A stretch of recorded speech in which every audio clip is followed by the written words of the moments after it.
السلام علیکم، welcome to فیکٹوری۔ ناظرین محترم، اللہ پاک نے اس کائنات کو نہایت وسیع و ریز بنایا ہے۔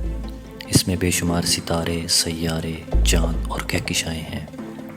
انسان اپنی محدود عقل اور محدود وسائل کی وجہ سے اس کائنات کے بارے میں بہت کم اور ناقص علم حاصل کر سکا ہے۔ مفکرین اور سائنسدان آج بھی اس کائنات کے رازوں سے پردہ اٹھانے میں مصروف عمل نظر آتے ہیں۔ اس ویڈیو میں ہم اس کے اہم جزو یعنی سورج کی بات کریں گے اور اس کے بارے میں اہل فکر حضرات کی جانب سے پوچھے جانے والے سوالات کا جائزہ لیں گے۔ ناظرین، انسانی تاریخ ایسی مثالوں سے بھری پڑی ہے جس میں سورج کی عبادت لوگوں کی زندگی کا ایک لازم جز تھا۔ اپنی دانست میں وہ لوگ بھی ٹھیک تھے کیونکہ سورج اس زمین پر توانائی یعنی انرجی کا سب سے بڑا ذریعہ ہے۔ اس کی روشنی پودوں کو پھلنے پھولنے میں مدد دیتی ہے اور وہ پودے جانوروں کی خوراک ہیں اور وہ جانور اور پودے انسانوں کی۔ مطلب اس زمین پر زندگی سورج کی روشنی کے باعث پنپ رہی ہے۔ لیکن کچھ ایسے سوالات ہیں جو اہل تفکر کے ذہن میں ہمیشہ سر اٹھاتے ہیں، جیسے کہ سورج کیا ہے، یہ کس چیز کا بنا ہے، آخر یہ کتنا بڑا ہے، وغیرہ وغیرہ۔ تو آئیے ہم کچھ معلومات اس کے بارے میں بھی حاصل کرتے ہیں۔ نمبر 1، سورج کیا ہے؟ ناظرین، سورج دراصل ایک بہت بڑا گیند ہے جو دو گیسز ہائیڈروجن اور ہیلیم سے مل کر بنا ہے۔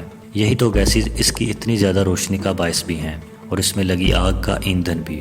یہ ایندھن دراصل نیوکلیئر فیوژن کے عمل میں جلتا ہے۔ یہ وہی عمل ہے جو اٹامک پاور ہاؤسز میں استعمال کیا جاتا ہے۔ اس عمل میں دو چھوٹے ایٹمز مل کر ایک بڑا ایٹم تشکیل دیتے ہیں اور اسی دوران توانائی کی ایک بہت بڑی مقدار خارج ہوتی ہے۔ یہی توانائی دراصل زمین کا نظام چلانے میں مدد فراہم کر رہی ہے۔ نمبر 2، سورج کتنا بڑا ہے؟ ناظرین، اگر ہم زمین کو ایک مٹر کے دانے کے طور پر تصور کریں تو سورج اس گھڑے کی مانند ہے جسے آپ نے مٹر کے دانوں سے بھرا ہوا ہے۔ سورج کا قطر 14 لاکھ کلومیٹر ہے۔ اس کو سمجھنے کے لیے اگر ہم سورج کے ایک کنارے سے دوسرے کنارے تک ایک لکیر کھینچیں تو اس لکیر پر آپ 110 زمینوں کی قطار لگا سکتے ہیں۔ لیکن اگر ہم سورج کے سائز کا موازنہ باقی ستاروں سے کریں تو یہ ایک درمیانے سائز کا ستارہ ہے۔ نمبر 3، سورج کی کمیت یا اس کا ماس کتنا ہے؟ ناظرین، پورے نظام شمسی کا قطر 287.5 ارب کلومیٹر ہے جبکہ سورج کا قطر 14 لاکھ کلومیٹر ہے۔ اسی بنیاد پر اگر ہم سائز کا موازنہ کریں تو سورج پورے نظام شمسی سے کافی چھوٹا ہے، لیکن اس کا ماس پورے نظام شمسی کا 99.86% ہے۔ اگر اس کا موازنہ زمین سے کریں تو ایک سورج 3,30,000 زمینوں کے برابر ہے۔ نمبر 4، وہ وقت جب سورج زمین کو نگل جائے گا۔ ناظرین، جیسا کہ ہم جانتے ہیں کہ ہر چیز آخرکار فنا ہو کر رہے گی۔ وہ سورج جو ہماری زمین کو زندہ رہنے کے لیے توانائی مہیا کرتا ہے، ایک دن ہماری زمین کو ہی نگل جائے گا۔ سائنسدانوں کے مطابق سورج 13 کروڑ سال تک ہائیڈروجن کے ایندھن پر چلتا رہے گا، لیکن جیسے ہی ایندھن ختم ہوگا سورج کا سائز بڑھنا شروع ہو جائے گا اور یہ بڑھتے بڑھتے مرکری، وینس اور زمین تینوں کو نگل جائے گا۔ اس وقت یہ ایک ریڈ جائنٹ بن چکا ہوگا۔ نمبر 5، کیا سورج بھی گردش کر رہا ہے؟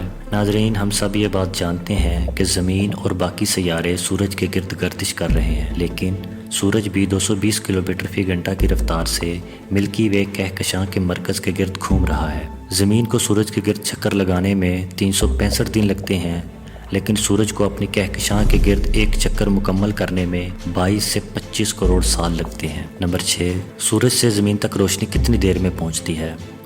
ناظرین، سورج کا زمین سے فاصلہ 15 کروڑ کلومیٹر ہے جبکہ روشنی 3 لاکھ کلومیٹر کا فاصلہ 1 سیکنڈ میں طے کر سکتی ہے۔ اس حساب سے روشنی کی ایک کرن کو سورج سے زمین تک پہنچنے میں 500 سیکنڈز لگتے ہیں، جو کہ تقریباً 8 منٹ کے برابر ہے۔ نمبر 7، سورج کے اندر کا ٹیمپریچر۔ ناظرین، عام طور پر زمین پر ماپا گیا ٹیمپریچر 57 ڈگری سیلسیس ہے جبکہ 35 ڈگری سیلسیس پر ہی گرمی ناقابل برداشت ہو جاتی ہے۔ جبکہ اگر ہم سورج کی بات کریں تو فیوژن ریئیکشن کے باعث پیدا ہونے والی گرمی کی وجہ سے سورج کا اندرونی حصے کا temperature 1 crore 50 lakh degree Celsius تک پہنچ جاتا ہے۔ نمبر 8، شمسی آندیاں۔ سورج کے اندر ہو رہے ریئیکشن کے باعث اس پر پگھلے ہوئے مادے سے بنی آندیاں بھی چلتی ہیں۔ ان کی رفتار 450 کلومیٹر فی سیکنڈ ہے۔ قطبین پر نظر آنے والی روشنیاں انہی آندھیوں کی وجہ سے نظر آتی ہیں۔ ناظرین، یہ تھی سورج کے متعلق معلومات۔ امید ہے آپ کو یہ ویڈیو پسند آئی ہوگی۔ شکریہ۔